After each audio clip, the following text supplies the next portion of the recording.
real. This ain't real. When a convicted terrorist walked out of prison, he didn't disappear into the crowd. He walked straight into the glare of covert police surveillance.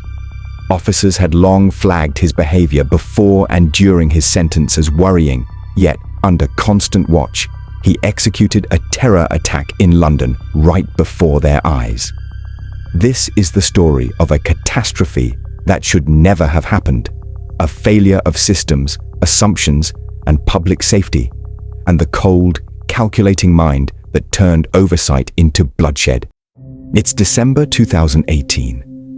An 18-year-old Sudesh Amman is beginning a 40-month prison sentence at HMP Belmarsh, one of Britain's most secure prisons.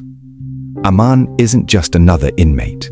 He's a self-proclaimed extremist whose online activity had set off alarm bells long before his arrest. His downfall began when he was exposed by an undercover blogger, Mr. Van den Berg, an independent online investigator devoted to tracking and exposing extremist communities festering in the shadows of the internet.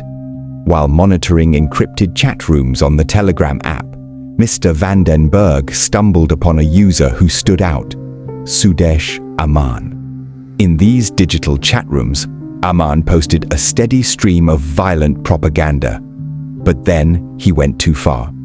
One day, he uploaded an image of an Islamic flag alongside a knife and 2 firearms, captioned chillingly, "Armed and ready."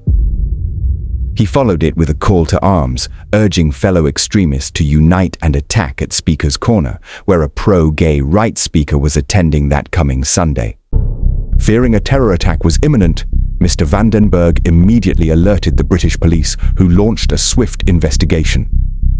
Within days, they traced the Telegram messages back to Amman. A raid on his home uncovered a cache of extremist material, bomb-making manuals, knife-fighting guides, and close combat instructions. Police also seized an airgun, a black flag, and a combat knife. The investigation revealed even darker truths.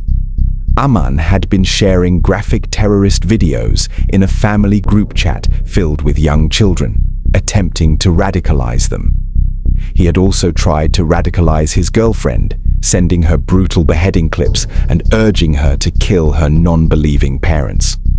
The case culminated in his guilty plea to 6 counts of possessing terrorist documents and 7 counts of disseminating terrorist publications. Prison did nothing to reform Sudesh Amman. It only deepened his fanaticism. Behind the walls of HMP Belmarsh, he found not isolation, but community. He gravitated toward other convicted extremists, forging bonds and feeding off their shared hatred. Every conversation, every interaction only seemed to harden his ideology. Amman made no effort to hide his beliefs. He spoke openly about his contempt for non-believers and his admiration for acts of terror. Prison officers took notice. His behavior, his words, his complete lack of remorse, all of it painted a clear picture. The moment he walked free, he would be dangerous again. Concerns quickly reached the Metropolitan Police. Officers, alarmed by the intelligence emerging from inside Belmarsh, urged the prison governor to extend Amman's sentence, but the law tied their hands. There was no legal basis to keep him behind bars any longer.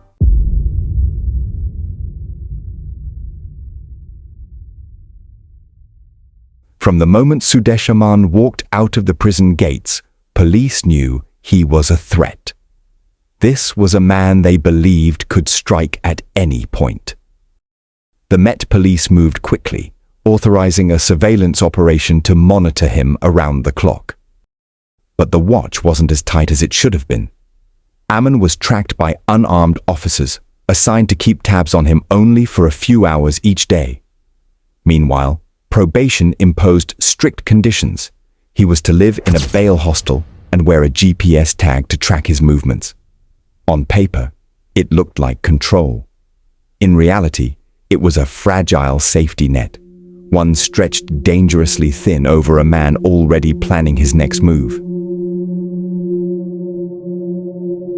For the first few days after his release, Sudesh Amman kept a low profile. He stayed quiet, compliant, almost ordinary. But on the 8th day, something shifted. That morning, he decided to prepare. Leaving the bail hostel, Amman boarded a bus bound for Streatham High Road.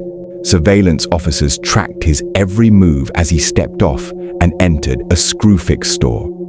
Inside, he wandered the aisles aimlessly, scanning shelves, lingering just long enough to draw attention. He bought nothing and left.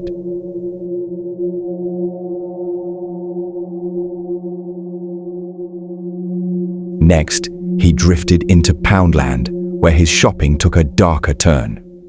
He picked up 4 bottles of iron brew, tin foil, and brown parcel tape, ordinary items that together hinted at something sinister.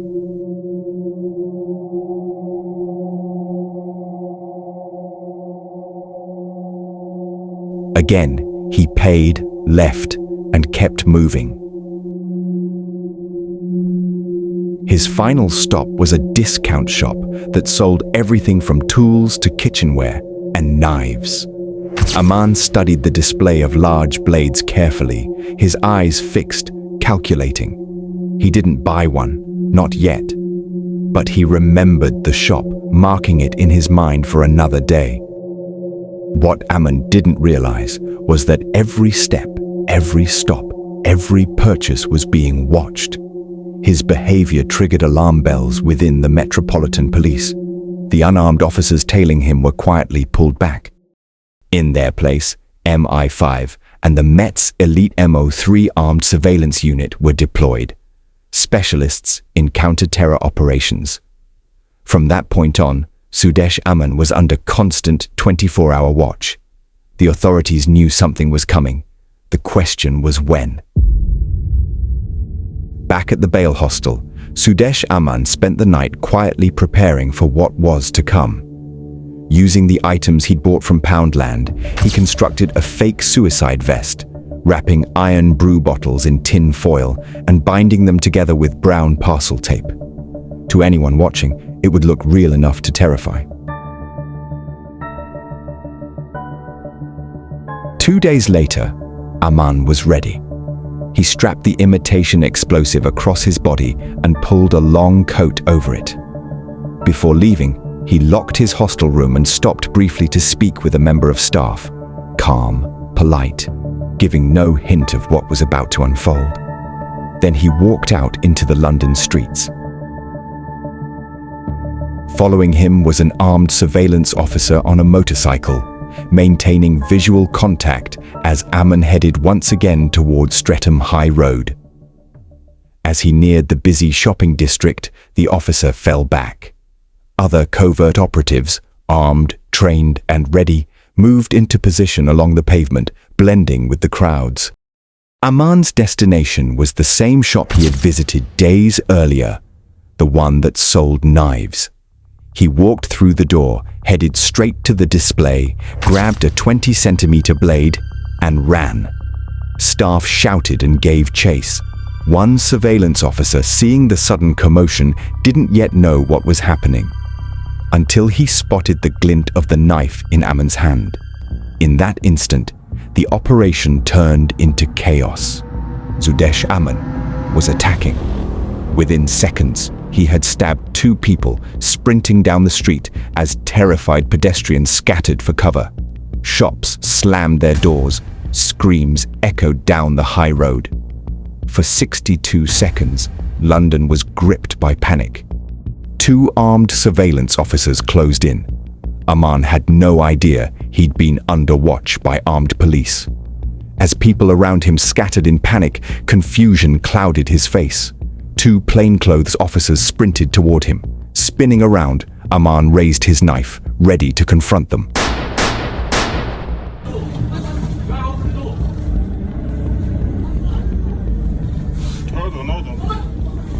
Hold on.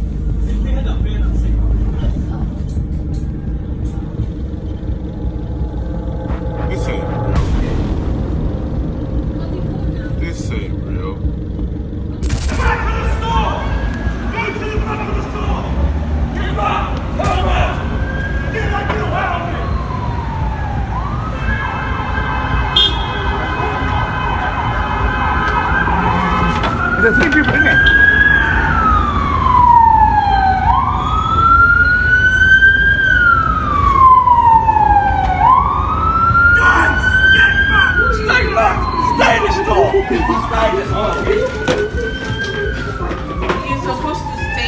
Can you get back? Just get back, everyone. Everyone get back. In just over a minute, it was over. Sudesh Amman was bleeding out on the pavement, shot multiple times by the surveillance officers. As the team secured the scene, they fell back and allowed the Metropolitan Police's armed response unit to take over.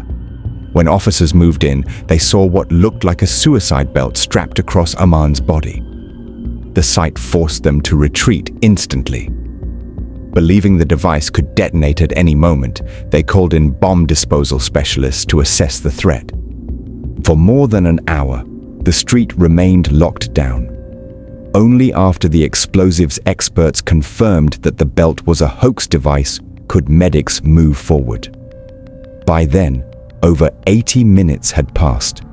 Sudesh Amman was pronounced dead where he fell. Meanwhile, his victims were being rushed to hospital. One was Monica Luftner, a teacher in her 50s who had simply been cycling home after meeting friends for coffee. The other, a man in his 40s, had suffered life-threatening injuries and required emergency surgery. A third person was hurt by flying glass when police opened fire. Miraculously, all 3 victims survived. Their recovery stood in stark contrast to the chaos that had unfolded around them. A tragedy that, for many, raised one haunting question. How could a man under constant police surveillance still carry out a terror attack?